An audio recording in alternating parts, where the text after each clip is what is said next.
Social media پر توہین رسالت اور ریاست کی ذمہ داریاں۔ وطن عزیز میں ہم نے بدقسمتی سے آزادی کی تحریک، اس کے مقاصد، حتیٰ کہ دو قومی نظریے تک کے ساتھ اچھا سلوک نہیں کیا، لیکن ہماری نوجوان نسل اس ملک اور اس کے اساسی نظریے کے ساتھ ہی نہیں بلکہ آئین اور قانون کے ساتھ بھی مخلص اور مربوط ہے۔ دوسری طرف تمام تر کوششوں کے باوجود آج بھی کٹر مذہبی نظریہ رکھنے والے نوجوان قانون اور آئین کے دائرے اور ریاست کے رٹ کو چیلنج کرنے کے مذموم راستے سے اتنے ہی دور ہیں جتنا ایک عام امن پسند پاکستانی۔ ہمیں اس جذبے کی قدر کرنی چاہیے، بجائے اس کے کل کو ہمیں انہیں قومی دھارے میں لانے کی فکر کرنی پڑ جائے۔ آگے بڑھ کر اس جذبہ حب الوطنی کو تسلیم کر کے اسے مزید فروغ دینے کے لیے کھلے دل سے اقدامات کرنے کی ضرورت ہے۔ ارباب اختیار، میڈیا اور تمام سیاسی و مذہبی جماعتوں کی ذمہ داری بنتی ہے کہ جہاں کہیں ایسے واقعات رونما ہو رہے ہوں جو نوجوانوں کو تشدد، بغاوت اور نفرت کی طرف لے جانے کا سبب بنے، ان کا سدباب ضروری ہے،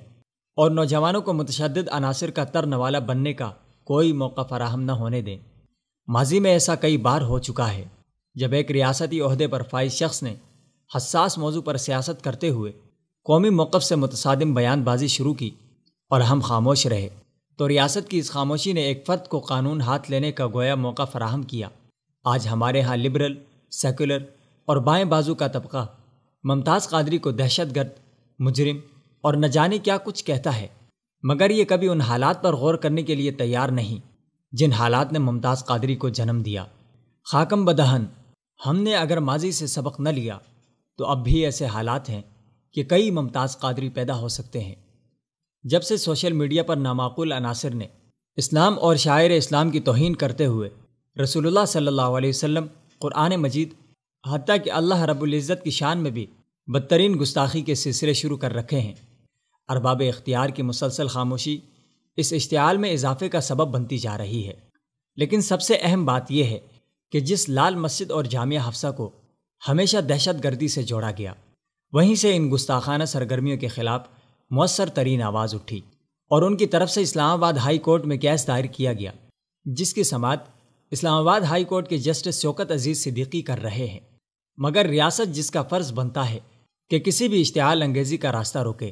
مگر اس کے برعکس حکومت اور متعلقہ ادارے تاحال سستی کا شکار ہیں۔ اب یہ ایشو زور پکڑتا جا رہا ہے۔ سوشل میڈیا پر نوجوان علماء بھی متحرک ہیں جو عدالت میں دائر پٹیشن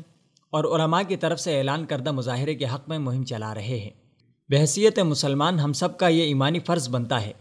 کہ آگے بڑھ کر توہین رسالت کی مذموم مہم کا راستہ روکیں، مگر محب وطن اور ذمہ دار شہری ہونے کی حیثیت سے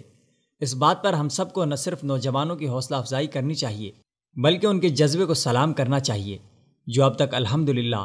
مثبت سوچ کے ساتھ ساتھ قانونی راستے پر گامزن ہیں۔ ریاست کی ذمہ داری اس ضمن میں